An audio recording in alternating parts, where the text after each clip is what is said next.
Gentlemen, welcome back to Mids from the Middle of the Midwest. I'm your host, Nixon the Dark. Today, we're going to veer back into politics. For those of you who follow online content vis-a-vis the sexual marketplace, you know there's this deepening divide in American politics and probably world politics where it's going along gender lines. Women are becoming more ardently left-leaning and democratic, at least here in the States, and then men are becoming more ardently right-wing, so to speak, and conservative. The results that are playing out as you rebrand the Democrat Party as the party of women are perhaps less surprising than you'd think. The Democrat Party, which is now the party of women, is struggling and has been struggling off and on for the last 10 years. And not only that, the struggle is getting worse and worse and worse. They're being abandoned every day by more and more citizens.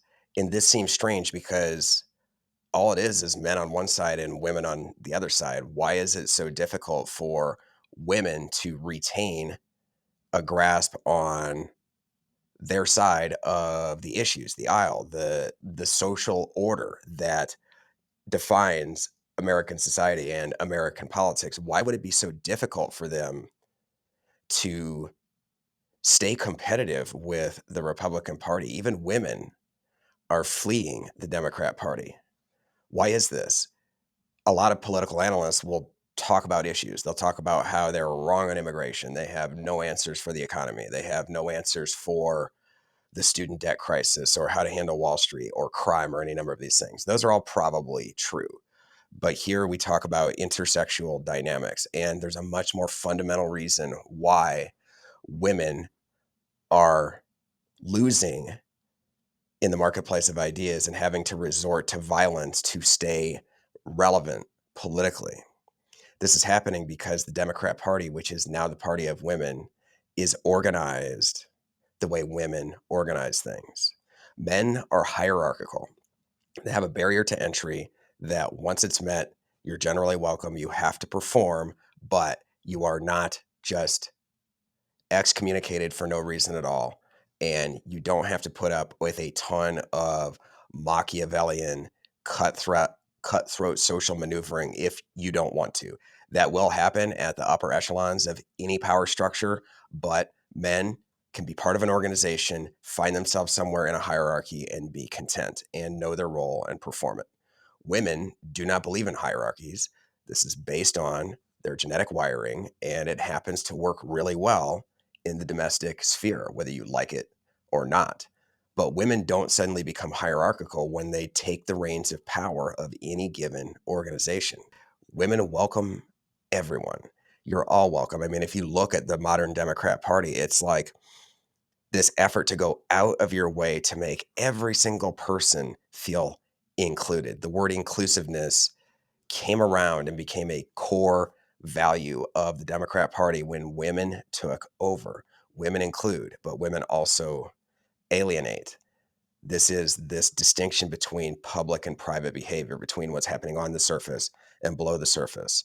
Although women are nominally inclusive when it comes to who's allowed in, they then spend all of their time maneuvering such that they will excommunicate each other based on competitive advantage. Competing for what? For alpha males. Of course, we are animals. This is all animal behavior. So when the Democrat Party is competing against the Republican Party, that's a hierarchical structure with a recognized leader going against an egalitarian structure that not only doesn't have a leader, but discourages people from trying to lead. So when you look at the men and women who lead the Democrat Party as leaders, they're terrible because they're not allowed to lead. To lead an organization means you have to display, demonstrate, and embody masculine traits at the highest level. These traits are suspect according to the left in our country and throughout the world. So this is especially difficult for women because they're actually blind to a political reality that men are not blind to. This is the nature of solipsism and the apex fallacy. Women, because they don't view invisible men as people. They don't view them as voters. They don't view them as anybody that they ever need to win over to win an election. They look at somebody like Donald Trump and they either assume every other man is like him or has the same amount of power as him. Therefore, whatever happens to him basically goes for all men. So when you have swipe left politics, those guys don't just disappear. You may be self-righteously banishing them to a life of invisibility in the sexual marketplace if you don't want anything to do with them. And by the way, that's totally your right. In politics, though, they comprise our society. They contribute to our society and they vote. And they expect politicians to do something for them. Women are really hamstrung by the fact that they can't acknowledge the humanity of unattractive men. So when they try to win in the battle of ideas, when they try and win in the public sphere, instead of actually dealing with human beings, they just end up bad mouthing the one at the top and thinking that that will solve their issues and thinking that the other one, well, one, they don't even realize the others exist. But when you don't acknowledge their humanity, then you find yourself not even bothering to do anything to win them over. I mean, that is a really difficult place for a woman to be.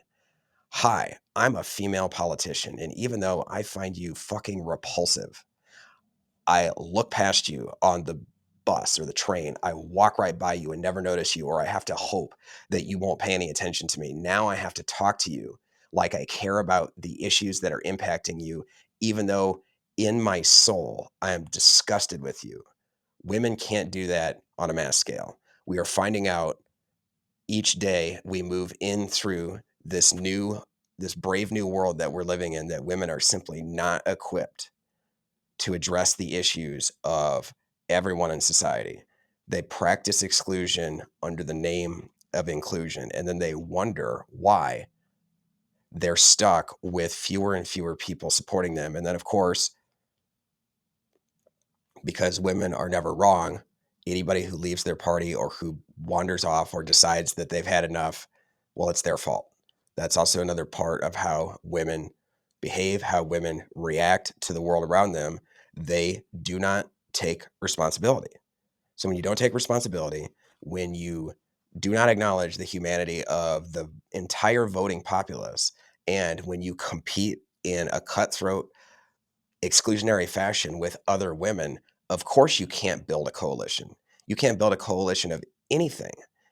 That's male work. That's the work of somebody who recognizes they need the votes. They need compromise. They need this interested group of people to get on board. And in order to do that, you've got to give them something. Women don't compromise. Like, women generally don't compromise sexually. Like in relationships, women ultimately have to compromise. But for the most part, women have a mindset of we do not compromise. And while that will help them at times in the sexual marketplace to get what they want, it is not how you organize a society where, even though we like to joke about how fractured our politics are, how corrupt it is, still the fact that Donald Trump has won 2 of the last 3 elections is pretty solid testament to the fact that votes actually get counted and invisible men actually vote. And in politics, unlike the sexual marketplace, they have a voice.